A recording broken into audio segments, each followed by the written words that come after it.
Hey, welcome back to physics, and we are working on our second example problem, but this time we're going to add friction to it, okay? If you want to see more examples of how to break this triangle up, we're going to be doing that in class during Zoom, so you definitely want to join the class session in Zoom. But we're going to move on to the next part, and that is this block, just like the example we started in class with the board over there and our little block over here sliding down. What we're going to do is, our job is to calculate what is the acceleration of the block going down the incline. Okay? This block at this angle at 20 degrees, this block with this coefficient of friction, it's going to be sliding down the incline, and not just sliding, but just like we saw in that example, it's going to be accelerating. Okay? So it's already popped loose, it's already gone past the static coefficient of friction. I got the wrong one in there, sorry. Should be a K there. There we go. We've already gone past the static coefficient of friction, and we're going to be sliding down there, so we've got the kinetic coefficient of friction. And we want to find the acceleration going down the incline. Okay? So, let me take you through this. One more time. What's the first thing you draw? Got an inclined plane problem. What's the one force you absolutely know is always there? Gravity, right? Right, gravity. Make sure you draw it pretty big. Remember, gravity always goes, if you forget, straight down, right? Don't draw it off down here at an angle. No. If you ever forget, just drop something. Pardon me. It goes straight down, okay? So did you know when you bend over, you burp? That's interesting. All right, so anyways, and we're going to draw it nice and big. We don't want a small triangle in here because otherwise it's going to be hard to interpret. Just get all the parts of the trigonometry right. So there we go. We got our force of weight pulling straight down. Let's label that force of weight. And that's mg. And you know what? While we're down here, it's always a good habit to go ahead and calculate it. So we're going to have to do it anyways, right? Somewhere along the way. So let's see, the mass of our object, our block, is 5 kilograms, is a hefty little one, times gravity. And remember, for now we're going to leave gravity positive because we'll take care of the orientation and the sign function here, the positive, negative directions in a minute here. All right, 5 times 9.8 is 49. All right, so the weight of our object is 49 newtons. And we're certainly going to use that multiple times. All right, next one we want to draw. Remember, this force right here is going to get broken up down into 2 more components. A force parallel, which is going to go parallel with the inclined plane, and a force perpendicular, going down straight 90 degrees perpendicular to the inclined plane, okay?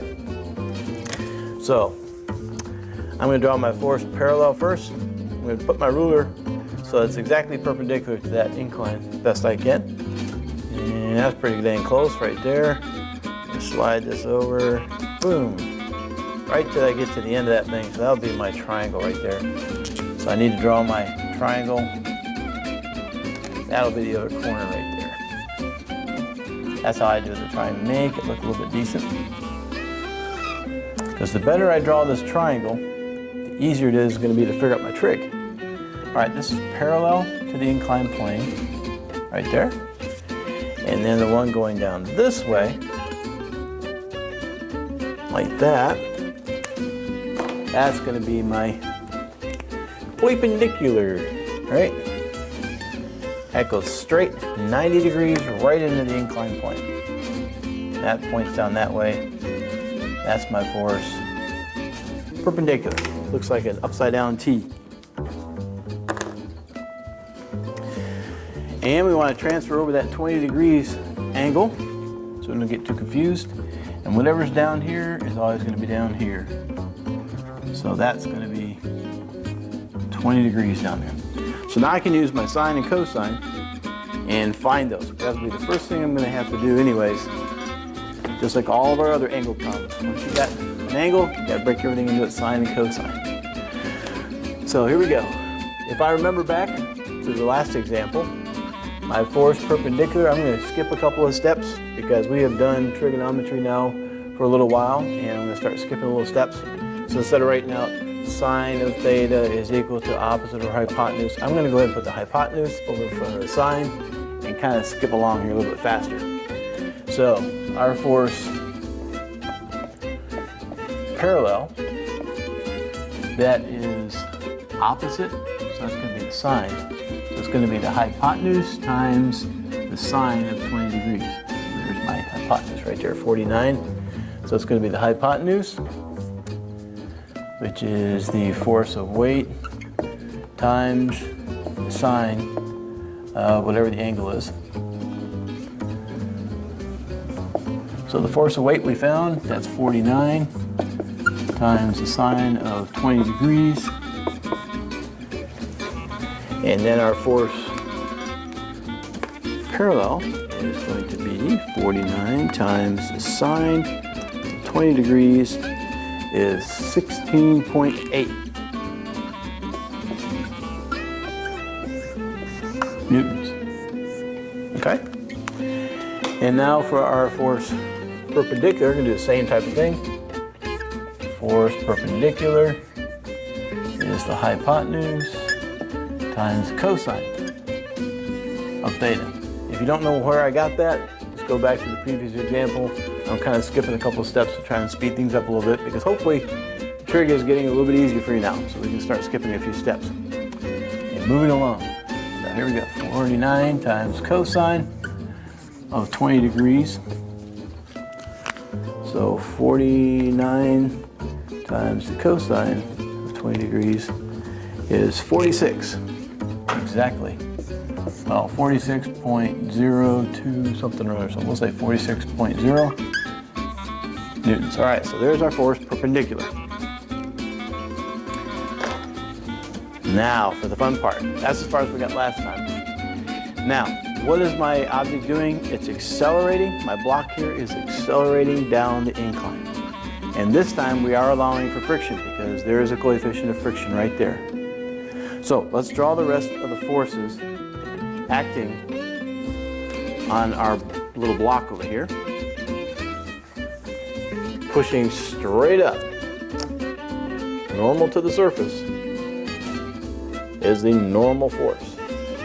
And remember, we talked about in the last one, it's equal and opposite to this one. So it's going to be the exact same length, right to there.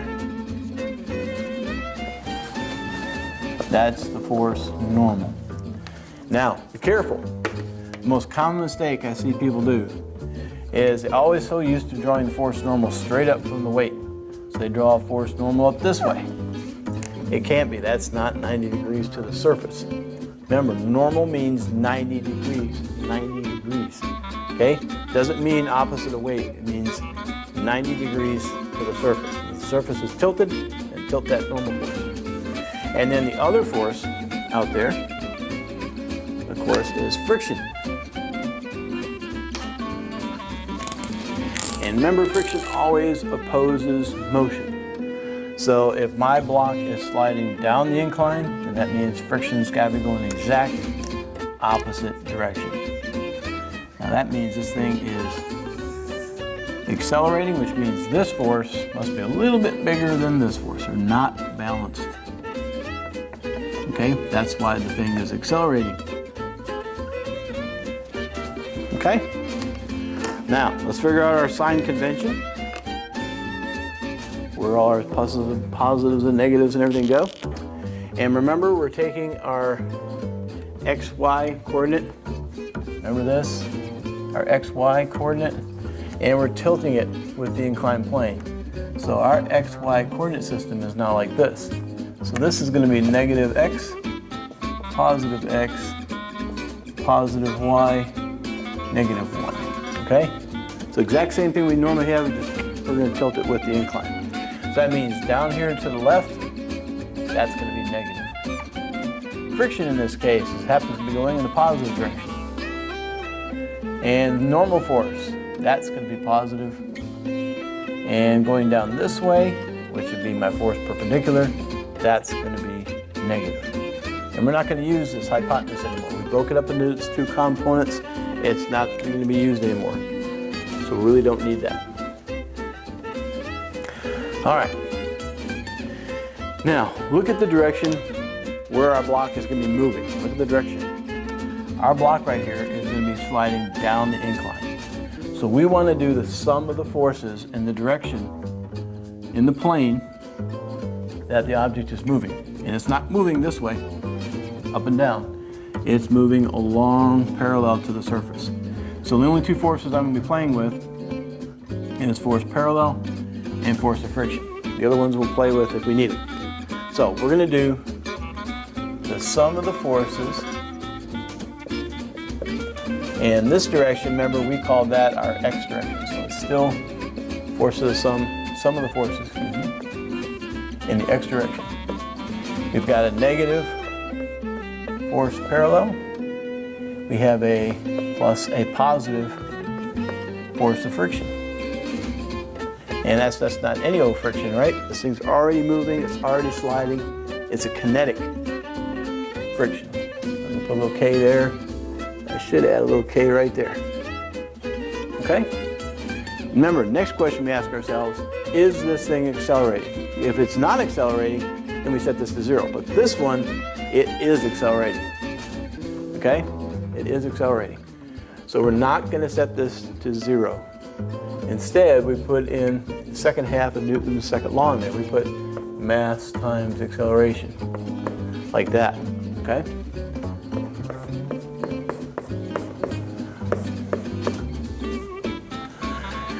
Now, the mass of our block is 5 kilograms.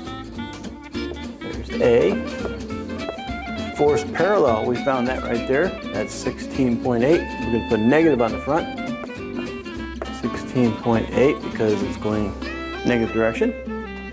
Plus the force of friction. Well, force of friction is not going to be equal and opposite to this one. If it was, then this would be 0. And we're saying it's not. So, what is the force of friction? I don't know. What is the force of friction? Well, we're going to have to go off to the side and calculate it. Okay, so let's do that. Our force of friction, this is the formula for friction. Force of friction is the coefficient of friction times the normal force. Right? Fun. Okay, and this is going to be kinetic. So we're going to put a little K right there. We're looking for the force of kinetic friction. Coefficient of kinetic friction is right there, 0.26 times the normal force. Now in this direction, our box is not accelerating. So those two forces, the force normal and the force perpendicular, are balanced. They're equal and opposite. So the normal force is going to be the same as the perpendicular force. Okay, so that's also going to be our normal force right there. So that's going to be 46. So here we go, one more step. We'll find our force of kinetic friction. So 0.26 times 46 is 11.96. Round up to 3 significant digits, that comes out to be exactly 12. 12.0. So this would be 12.0 newtons. So now I know the force of friction. The force of friction goes in right over here.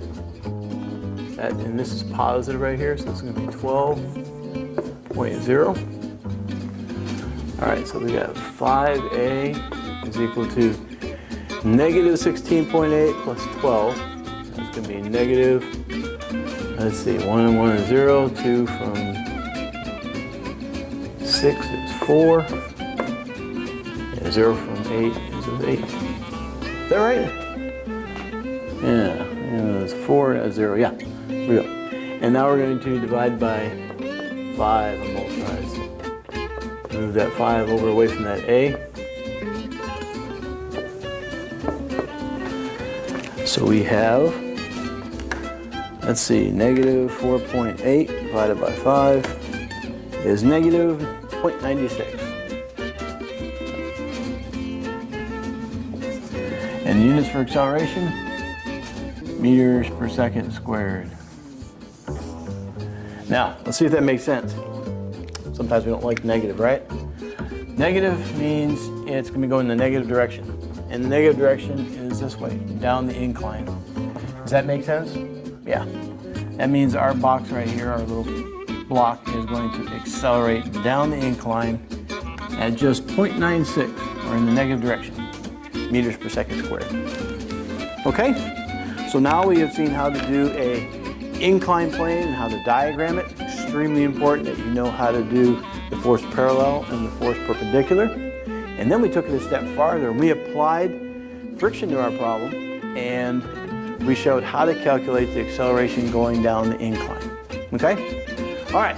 Don't forget, I'll be here. I can answer any of your questions for you if you want. Shoot me an email, join me in Zoom, pop in the class. I'll be glad to help you out. For now, take care of yourself and take care of your family.